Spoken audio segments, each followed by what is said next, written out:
And we're going to begin, as always, by reciting together our mission statement to inspire ourselves for the learning ahead. The National Constitution Center is the only institution in America chartered by Congress to increase awareness and understanding of the Constitution among the American people on a nonpartisan basis.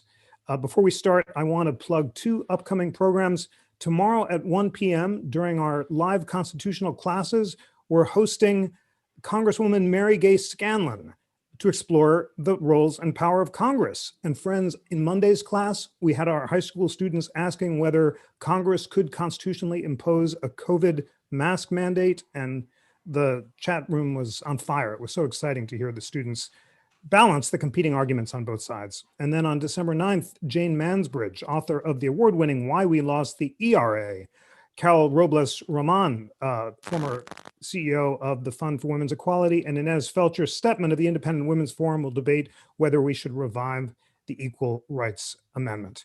Friends, I have been looking forward to this program for many months. The topic is so centrally important to our understanding of our founding principles and the American idea, and we're honored to have not only three of America's greatest scholars on this topic, but the three great American scholars on this topic. So what isn't known about what the founders learned from the Greeks and Romans, if these guys don't know it, then no one does.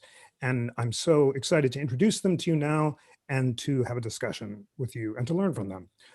Carl Richard is professor of history at the University of Louisiana at Lafayette. He's the author of many books on intellectual history, and I've read them and I have them by my side. I won't hold them up, but I'm recommending them to you right now. The Founders and the Classics, Greece, Rome, and the American Enlightenment.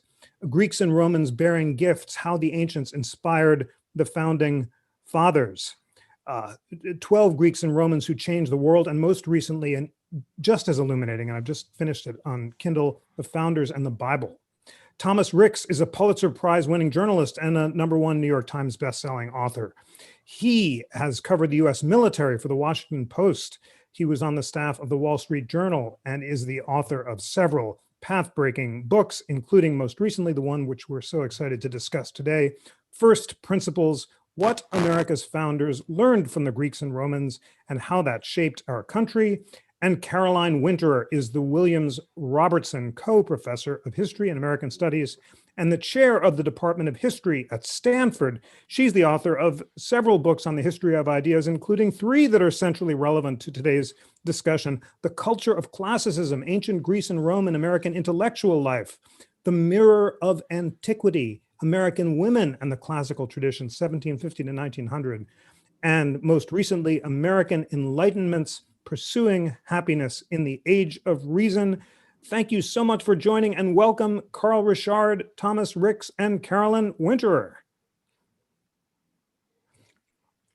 Well, let us begin with the central question: what did the founders learn from the Greeks and Romans? Thomas Ricks, you describe how it was after the 2016 election that you decided to read the classical sources that inspired the founders. You teach us so much about what they learned, and much of it comes down to virtue. You have Thomas Jefferson quoting Epicurus: "Happiness, the aim of life; virtue, the foundation of happiness." Tell us what the founders learned from the ancient Greeks and Romans about the connection between public happiness and public virtue, and how did different philosophers influence different founders in different ways? Honestly, I defer on most of that question to the 2 other panelists. I've got to say that their books were major illuminating works for me as I went through my research. They did the foundational work along with Meyer Reinhold and a couple of other people. But I learned so much from them. It really is just an honor to be on the same platform with them. And I probably would be happy just to sit and listen to them.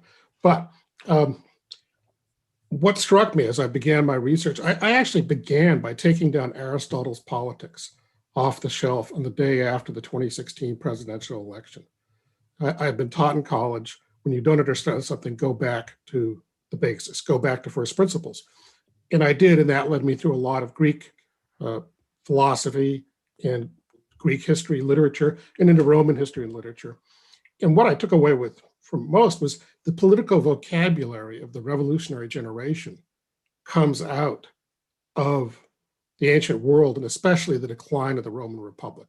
To them, the decline of the Roman Republic with Cato, with Cicero, with Julius Caesar ultimately seizing power, all this had the urgency of front page news to them. Virtue is the other bright thread that runs through this whole era. The question of whether public virtue, or what they called virtue, what we call it public spiritedness or public mindedness, whether a nation could get by on that. And I think by the end of the revolution, it was pretty clear to George Washington and to many others that that was insufficient. But the rhetoric of virtue continues on for a few decades until it basically just given lip service in the 19th century. Thank you so much for that. Caroline, as Thomas said, you've written so definitively about this, so I'll ask you the same question. What did the founders learn from the Greeks and Romans about public virtue? And then you just have this stunning book on what American women who were classically educated, from Abigail Adams and Mercy Otis Warren to Phyllis Wheatley, the first African-American poet, learned from the same classical sources. So give us a sense of what the founding fathers and mothers, men and women, learned from the Greeks and Romans about public virtue. Yeah, of course. So the first thing to remember as we go back to look at what the founding generation wanted from the Greeks and Romans is, we have to remember how extraordinary what they were trying to do was. There had been about 2,000 years of monarchies and empires that subsisted on a totally different conception of what it was that human beings owed to the polity. They owed obedience, they owed honor, and they owed deference. And the American Revolution was a fundamental overturning of that. It was the first long-lasting, although they didn't know it was going to be long-lasting, only we know that, but they hoped it would be the first long-lasting kingless republic for the last 2,000 years. So this was, a really bold and in some senses foolhardy experiment. And it required them to completely overturn 2,000 years of thinking about political science. And that's actually a term that they invented in the Federalist Papers. The term science of politics appears there because they think that they're kind of doing an autopsy, a scientific study of the failures of the last 2,000 years of monarchy. So when they look to the founders to think about what it means to have a republic, they find this idea of civic virtue. And for them, that is the very foundation of Republican government that distinguishes it from the kind of honor hierarchy mentality on which monarchies rest. So when they say virtue, they don't mean what the Victorians later would mean and what we tend to mean, which is kind of sexual virtue or personal restraint. They had a totally public sense of the interconnectedness between private behavior, self-abnegation in pursuit of public ends, that and the good of the republic. So I think that, for our listeners today, the place in which we see that overlap most clearly between private virtue and public virtue is in the Declaration of Independence, where Jefferson says, life, liberty, and the pursuit of happiness. And we tend to read that and think, well, he must mean private happiness, like I'm going to buy a BMW and I'm going to be really happy. But in fact, there's total slippage in his use of the word happiness between private happiness and public happiness. So he does mean life, liberty, and the pursuit of public happiness, which means kind of suppressing your own individual desires in order to pursue public virtue, which Kennedy reiterates in the 1960s when he says, ask not what your country can do for you, but what you can do for your country. You know, that sticks in our minds today because it's resurrecting the founders' classical ideals of Romans and the Greeks and that slippage between private virtue and public virtue. Thank you so much for that. Carl, in your book, The Founders and the Classics, you have a remarkable chapter, or part of a chapter, on the intellectual sources of Jefferson's understanding of the pursuit of happiness. And you begin with Aristotle's notion of eudaimonia, and you take it through the Stoics and Cicero, and then you introduce Epicurus. It's a complicated and fascinating story. Can you disaggregate exactly how Jefferson understood the pursuit of happiness and precisely how those Greek and Roman philosophers influenced him? Yes, I mean, there are different things going on here. In the case of Jefferson, he was so philosophically inclined. Not all of the founders were, but he was. And so he studied the Greek philosophers especially, and the Roman ones as well.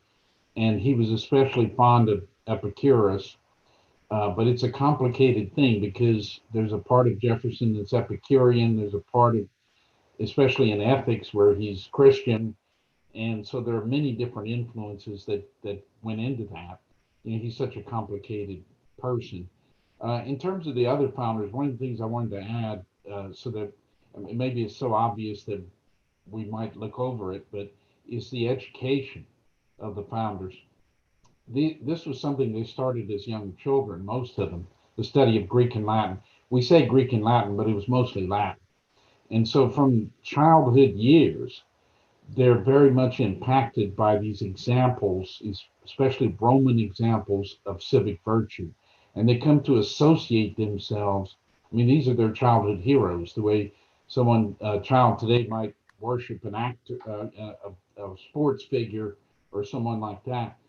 And so we find even with Washington, who is not classically educated, that he associates himself, and other people associate him with Cincinnatus, this person who defended the Republic and then completely resigned his dictatorial power. And Washington more and more comes to associate himself with that image and to try to advance that image, to reinforce it.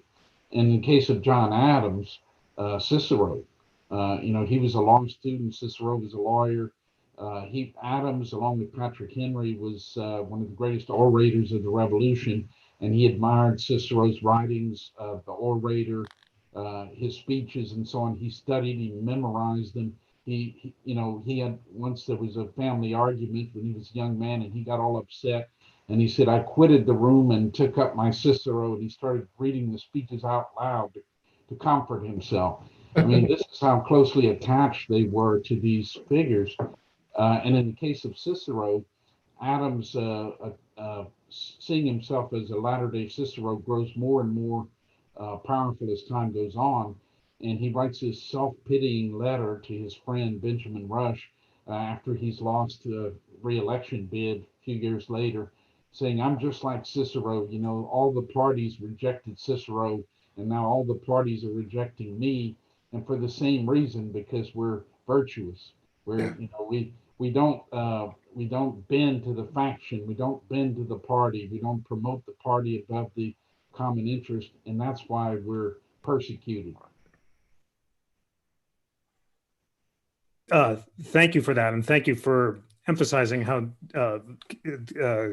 Cincinnatus for Washington, Cicero for Adams, Epicurus for Jefferson, each of the founders had different inspirations. Thomas, there's so many vivid stories in your books, and give us a sense of particular moments when the founding fathers that you write about turned to the classics to influence their own conduct. You have Washington famously containing his temper.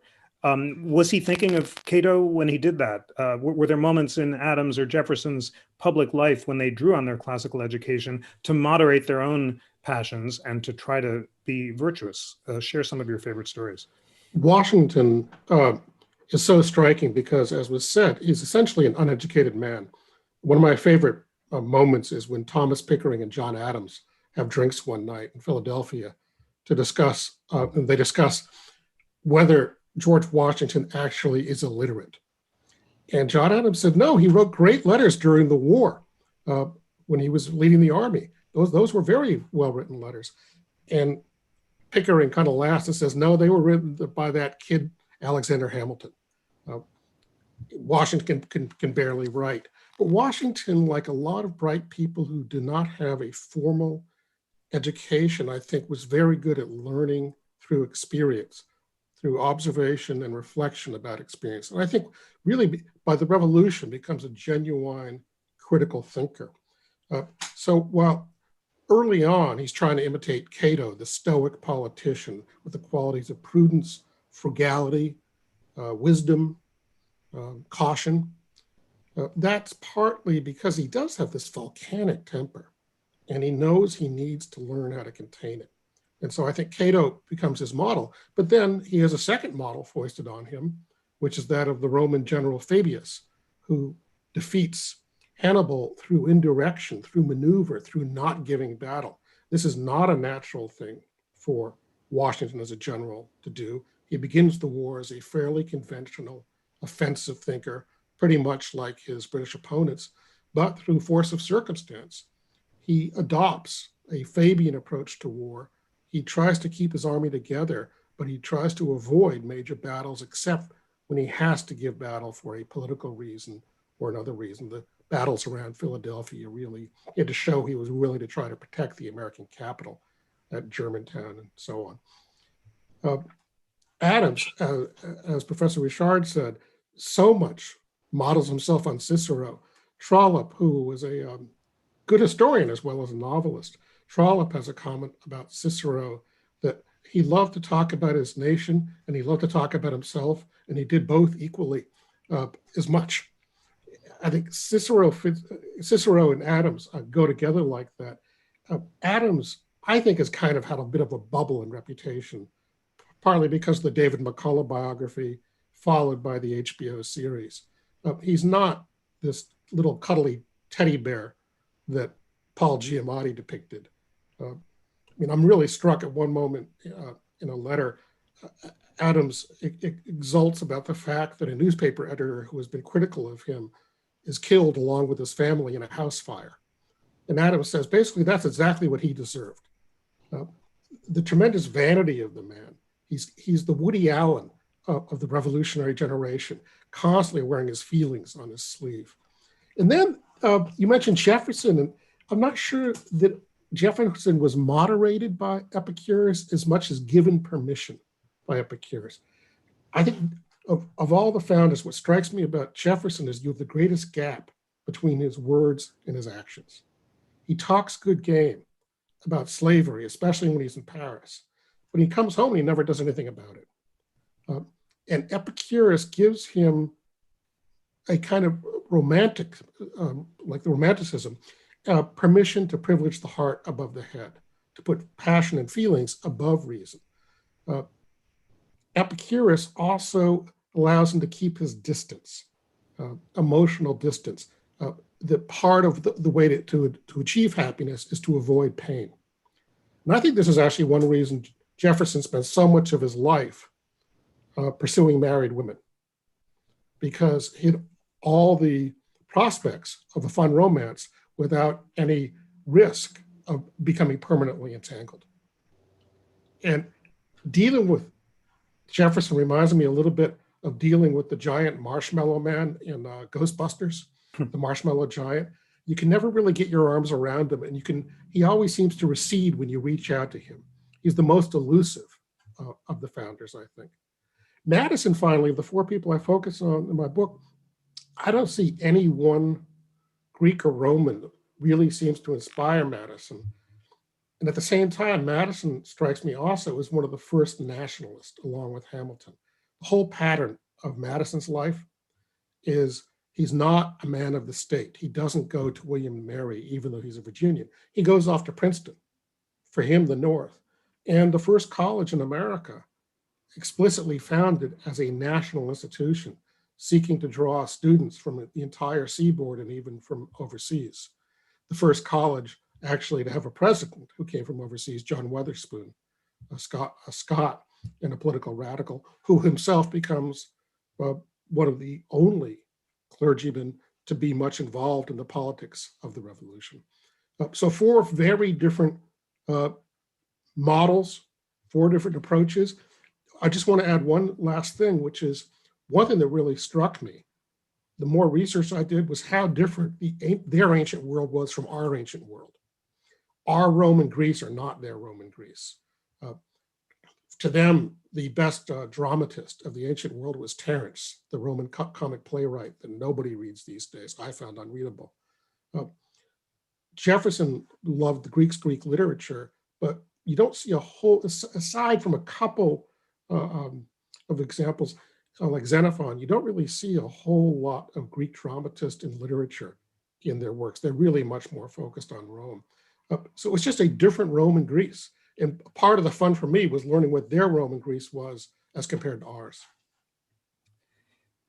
Thank you so much for all of that. Just completely illuminating discussion. Completely agree with you about Terence. I saw him quoted in Jefferson's Commonplace book and tried to read his comedies, and they're indeed unreadable. But Jefferson had some.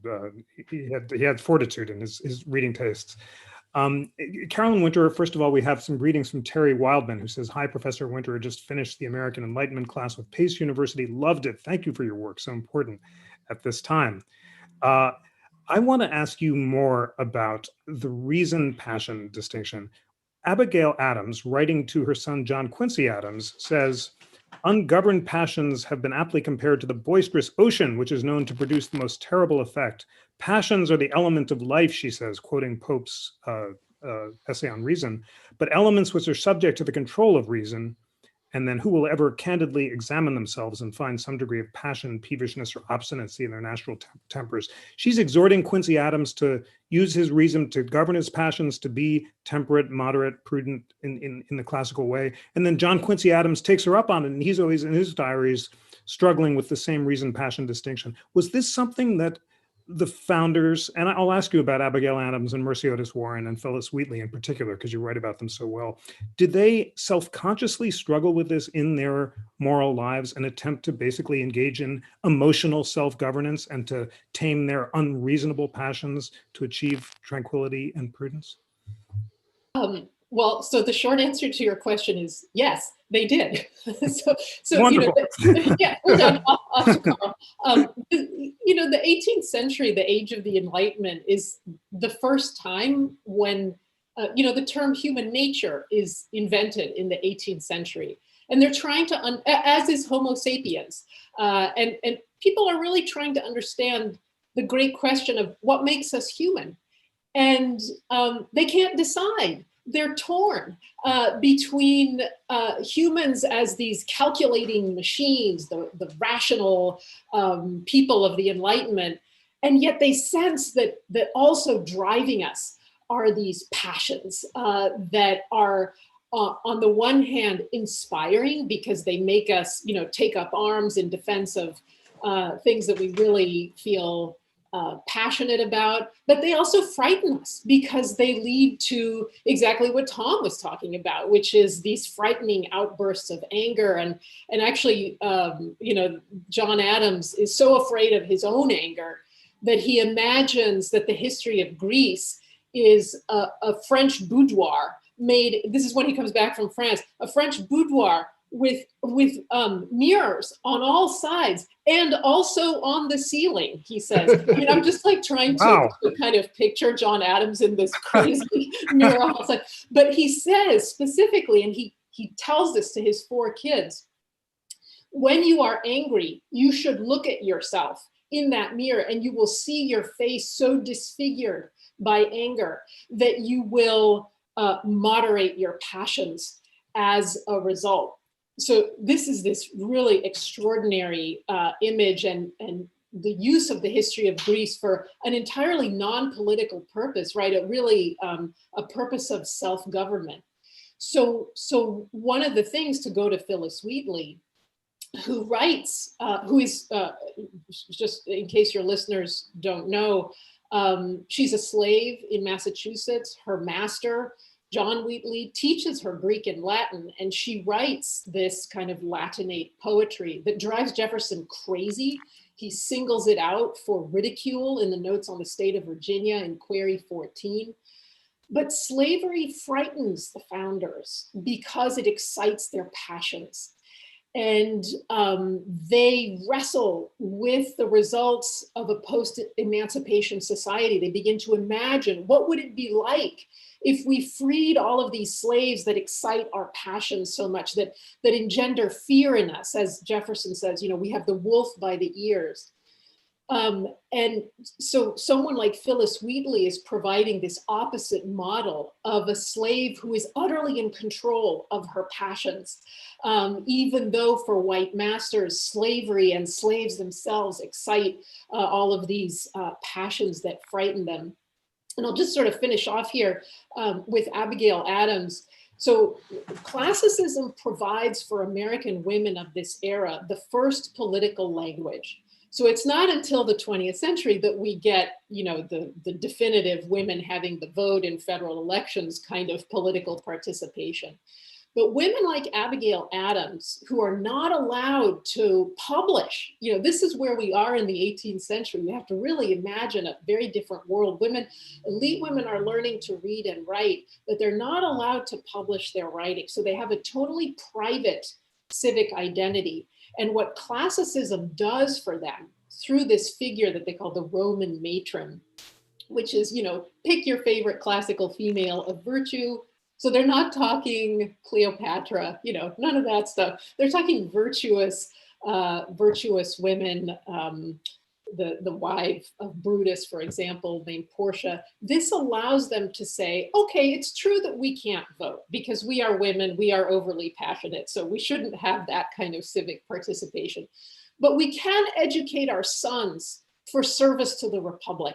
And this is the grounds on which we will claim our civic identity. So it's through that identity that someone like Abigail Adams teaches all four of the Adams children, especially John Quincy, to learn Greek and Latin, to learn Greek and Roman history in order to become future leaders of the Republic.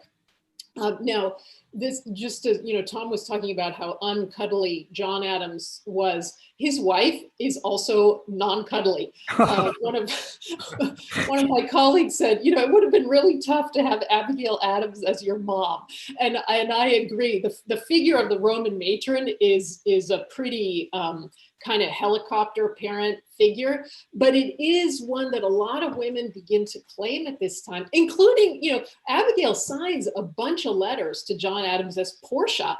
As I always tell my students, not the car, the wife of Brutus. She signs as Portia, the wife of Brutus, in order to claim the civic identity. And that's how she sort of says to herself, I'm going to educate my kids for self-government. So when we think, just one more thing before I hand it off to Carl, when we think of the American Revolution, we think of it as a revolution of self-government, that it is Americans governing themselves rather than being governed by the British. But it is also a revolution in the government of the self. And to kind of finish with your opening question, to govern the reason and the passions at the same time into this beautiful new meld of the enlightened person who can deploy Greek and Roman history for the benefit of the new republic.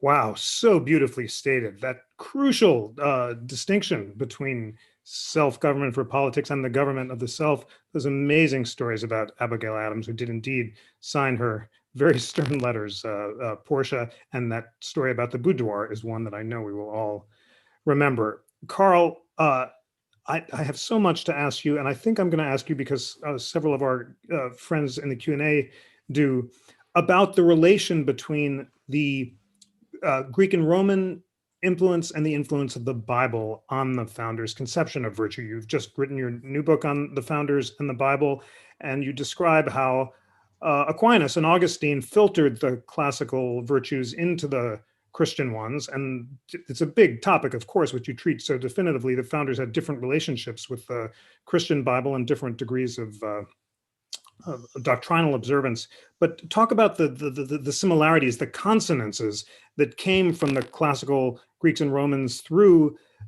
the Aquinas and Augustine, and then up to the 17th century thinkers like Locke and Hutcheson and the Scots, who were so central to influencing the founders. Well, there's a love-hate relationship between the Christian tradition and the classical tradition. It goes all the way back to the beginning, really. And throughout every generation, almost, there's been this struggle of Christians. Should we be studying the classics, or are they, these pagan things that we should stay away from? And in most of the generations, the decision was, yes, we should study them, even though there are problems with them. Some of them are a bit too lascivious for our taste. Some of them, some of the stories of the gods and goddesses, the polytheism, we don't really care for. But there's a lot of wisdom there, and there's also a lot of correspondence. There's some differences, but there's a lot of correspondence between classical virtue and Christian virtue. We talked about self-discipline, self-restraint. Obviously, that's something that would fit with both ethical systems. But I find it interesting that even Jefferson, who was probably more attached to classical philosophy than any of the others, that when it came to ethics, he said Christianity is superior to the classical tradition. He was very emphatic about that.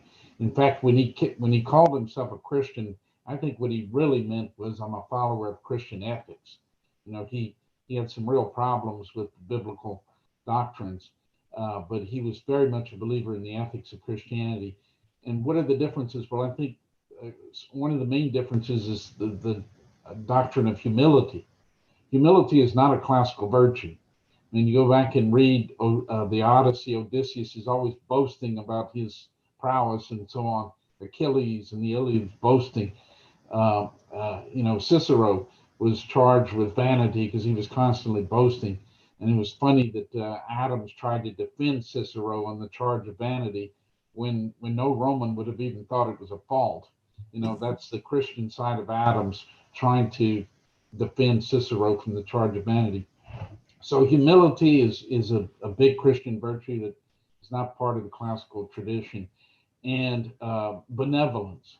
Classical virtue was about not harming yourself and not harming others. But Christianity went beyond that and said you actually have a duty to help others. It's a positive thing, positive benevolence. And Jefferson has this famous debate between his head and his heart in a letter to one of those married women he was after, Tom. He I don't know why in that letter, I guess because he was having this relationship with this woman, but he includes this interesting dialogue between his head and his heart.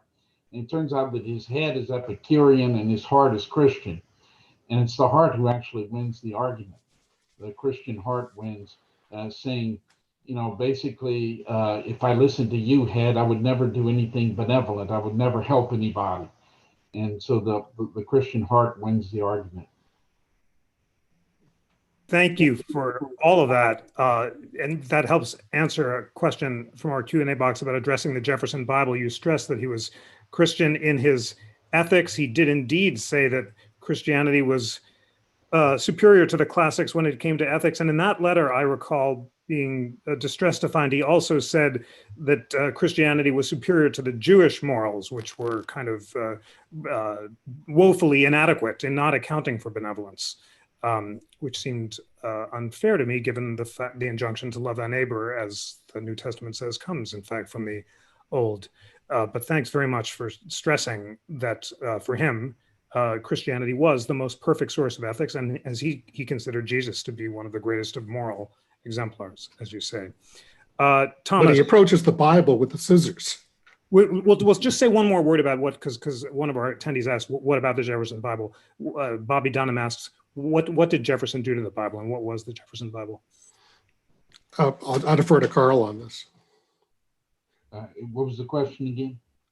Just a brief I'll just sum it up. But Bobby Dunham was asking, what was the Jefferson Bible? And as Tom said, it's an attempt to take a scissors to the actual Bible, leave out the parts that Jefferson considered mystic or based on superstition, and to focus on the ethics, which is why, yeah. Yes, he basically what he cut out was actually most of the Bible, the Old Testament, because he said it's not rational for God to choose one people over others, which is the Hebrews, and he didn't like some of the eye for an eye stuff and all that. So he threw out the whole Old Testament. He left him with just the New Testament, and from the New Testament he extracted the miracles, which I find very interesting, because he's not a complete deist in the sense that the word is often used, which is to mean that God does not intervene in the universe. He often wrote that God was behind the American Revolution. But I think the difference is he did not believe God ever worked through miracles. It was always natural causes. And so he didn't like the miracles. So he took the miracles out. And then, of course, a lot of Paul's letters, because Paul is using this theology where Jesus is God. He's the Trinity. Jefferson did not believe in the Trinity, thought it was irrational. How could three be one and one three? And so really what he's left with, and what he actually sometimes called it, was the life and teachings of Jesus. So that's what he distilled it to, a narrative of Jesus's life and his ethical teachings. Thank you. Thank you very much for that. Tom, first of all, Michael Yell says, wow, this is incredible. And he says if there's a Q&A, he would like Thomas Ricks to tell the story of Hamilton's challenge to Morris about greeting Washington. It's great. And then Michael asks you and the other scholars to address the effects of the Enlightenment on the founders. And that picks up on a question from Dan Berger, who asks whether the American model of self-government and democracy directly originate in classical or 18th century Enlightenment thought. So Tom, if you could tell that Hamilton story and then give us a sense of the distinction between the Enlightenment and the classical influences. Well, with Professor Winterer on the screen, there is no way I'm going to answer that question. I'm going to leave it entirely to her. The story of Gouverneur Morris, as I understand his first name is pronounced, is he and Hamilton were having an argument one day about Washington. They talked about Washington a lot. And Hamilton said he's not really close to anybody. He doesn't like physical closeness or emotional closeness to people. And Morris said, no, I think, he could be as social as anybody else. I've had a few drinks with him and had a grand time. And Hamilton, always a manipulator and a conspirator and a stirrer up of things, Hamilton says, okay, tell you what, next time you see Washington, go up and clap him on the shoulder in greeting and see what happens. And Morris says, okay. And Hamilton says, if you do that, I will buy a dinner for you and me and 10 people you pick, filled with good wines.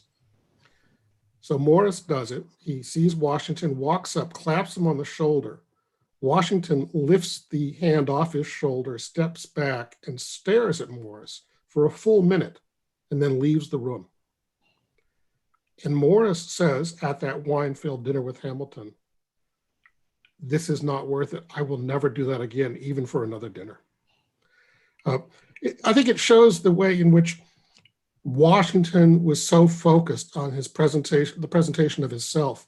Nathaniel Hawthorne famously wrote a note to himself about how Washington seems to have been born with a powdered wig on and making a bow to the world. And that goes to the point that Washington spent a life creating this public figure, this statue that he was modeling on Cato and other Romans. By the way, the play Cato, written by Joseph Addison, was very popular in the 18th century and supposedly was George Washington's favorite play. And there is evidence, not definitive, that Washington had it put on one night at Valley Forge. I do want to just make one note before I turn the mic over to Caroline, which is we do need to talk about slavery a bit at some point, and especially about ancient slavery versus American slavery. Professor Winterer? Well, thank you for introducing that important topic. And as you generously and rightly did, I will ask Carolyn to answer this question about the influence of the Enlightenment in particular on the founding and how it was distinctive from that of the classics. And then the question Tom introduces is of course crucial.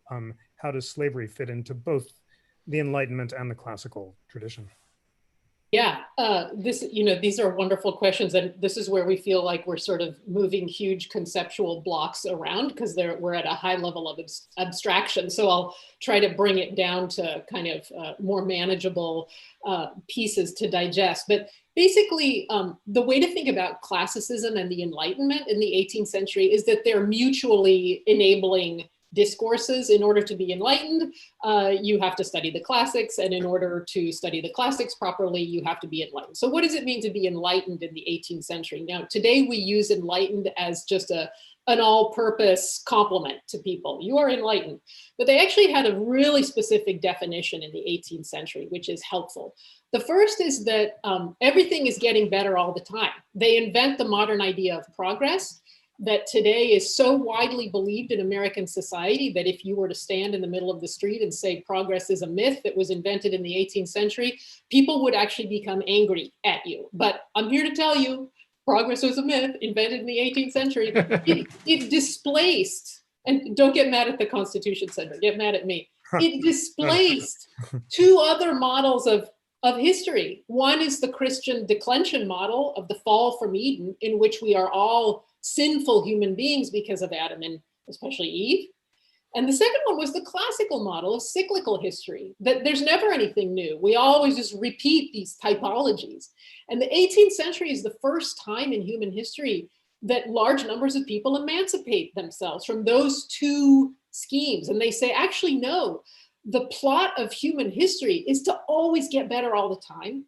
And furthermore, the second thing is that it is human reason that is going to help us to get better all the time. It's not that God has determined our sinful nature and set everything up from the get-go before he even created the earth. It's that we as human beings have been given reason, and we can use that to create a better society for everybody.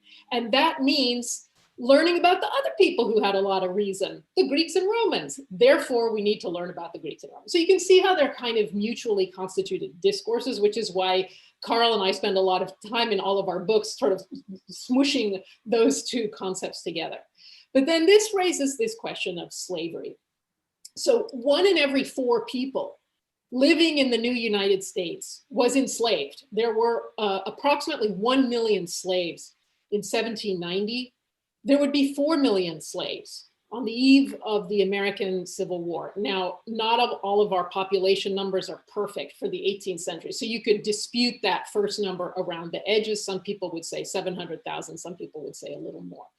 But suffice it to say that they were living in what the classical scholar Moses Finley has called a slave society, which is that slavery is the major labor force in large portions of the country, which it was in the American South.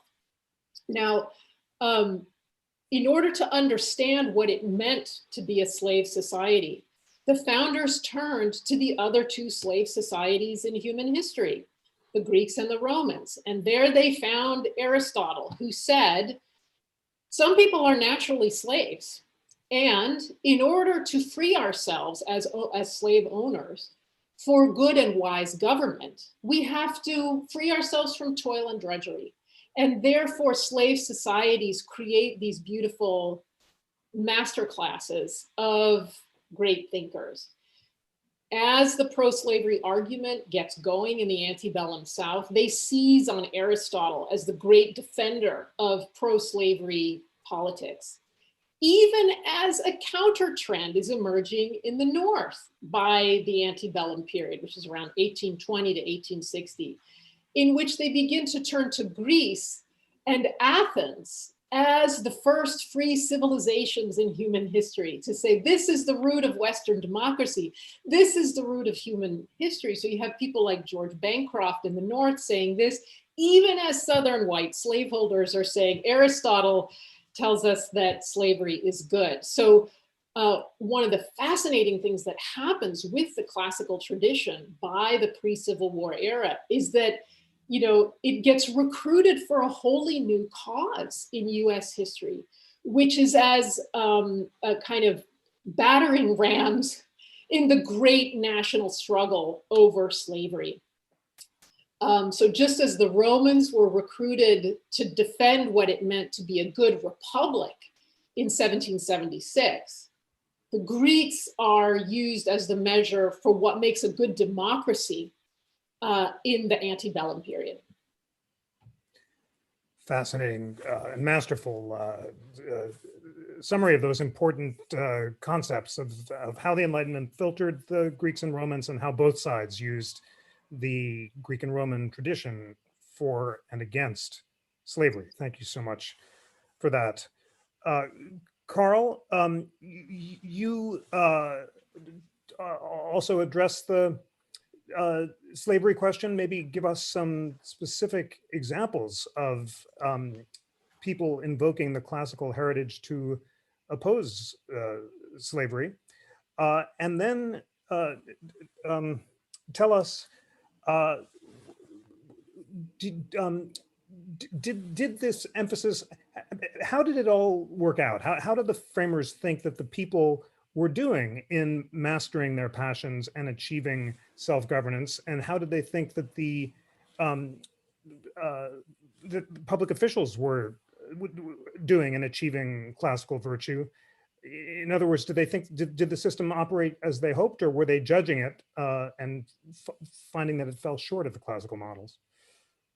Well, on the question of slavery, it's interesting because you go back to Aristotle, he's not talking about races.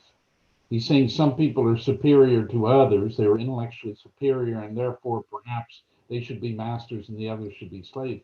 But it's not a racial thing at all. And of course, modern slavery was racial. And Jefferson, in Notes on the State of Virginia, that's when he attacks Phyllis Wheatley and others. He's trying to prove that whites are intellectually superior to blacks. But the interesting thing is that even then, he doesn't think that that really justifies slavery.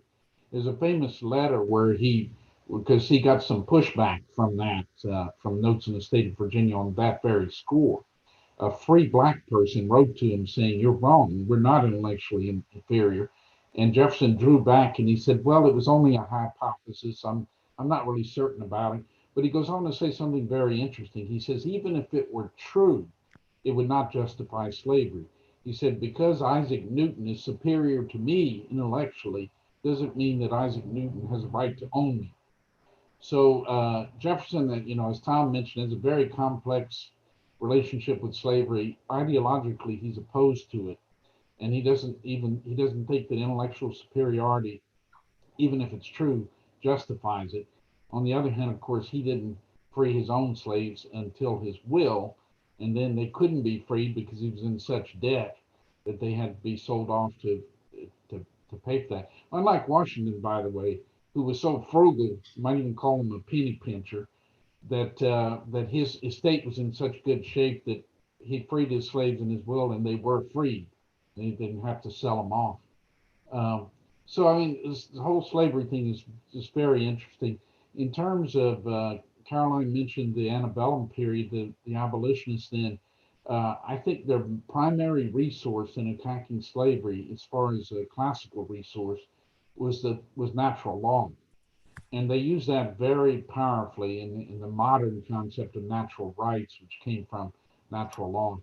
The play Antiquity, which really addresses that whole issue of natural law, was very popular in the antebellum period, was studied in colleges and so on in the original Greek, because Greek became more popular to study in the antebellum period. But what's interesting to me about that is all the Greek and Roman philosophers who talked about natural law, none of them were abolitionists. They were not saying we should get rid of slavery in our society. And yet, what they wrote about natural law could be used very powerfully by abolitionists to support abolition. Now, your other question was about restraint and whether the founders thought that this was happening in their own society. In general, no. I mean, they're all writing about this is what we should be doing, this is how we should be, but look around, look, you know, Adams especially was such a pessimist. He was constantly saying everything's going to hell in a handbasket, especially since I lost my reelection. Then it really started going bad. Thank you for all that. Thank you for calling our attention to the centrality of Antigone, which Carolyn writes about so powerfully in her book, which influenced the founders, and mentioning Phyllis Wheatley again. And I'll recommend Henry Louis Gates's book on Phyllis Wheatley, which describes how the city of Boston actually held a trial about whether she could have written her own plays. John Hancock presided. They concluded that she did indeed write her own brilliant verses and poems. And as you said, racist, I think is the only word, that he insisted in the Notes of Virginia that they couldn't be good poems. Can I just add here? Please do, and I'll just say, noting the time, because we always, in the spirit of Seneca, keep to it at Constitution Center forums. This is going to be the last round, so Tom, please do respond on that score as you will, and then I think I'll ask you for your closing thoughts about what you want to leave our rapt audience, and the chat box is just exploding with appreciation for all of your light and insights. What you want to leave our audience with about what the founders can teach us about American democracy today. Just on race-based slavery, I think it's so important to emphasize the difference between ancient slavery and American race-based slavery. Not only was ancient slavery not race-based, there's good arguments to be made that it was a more benign form of slavery, that slaves could petition the emperor over abuse in the Roman system, and also that the children of freed slaves could hold public office, which really doesn't happen in America until about the late 1960s, that the children of freed slaves actually are holding public office. By contrast, in America, the Dred Scott decision, not long before the Civil War, says that Black people have no rights that the white person is bound to respect. So it's a far different form of slavery. My final thought would be just what the founders would take away if they came back today. If you go back to what they wrote and thought, one thing that I keep on thinking about is the phrase, the general welfare. In the Constitution, it appears twice. I think we've lost hold on the general welfare, which the sense of the public good. Somehow we've let the market, I think, dominate our thinking much more than it did that of the founders. I think they'd be shocked to see how parts of the public good, the environment, public health, education, the things that are supposed to be good for all people that we invest in, how much of that has been auctioned off or sold off to the highest bidder. So a corporation could damage the environment at a price. And I think especially they would be shocked at corruption as the term they would use for the role of money in politics. I think they would find our system of politics today, of campaign finance, the role of corporate donations, profoundly shocking, and would say that's not at all what they intended. Thank you so much for that, Thomas Ricks. Carolyn Winter, your closing thoughts about what the Greeks and Romans can teach us about American democracy today.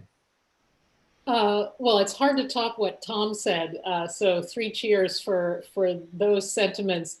You know, I spend a lot of time with the founders and looking over their shoulder as they read the Greeks and Romans, which, by the way, they did a lot in the original Greek and Latin, which is already kind of astonishing.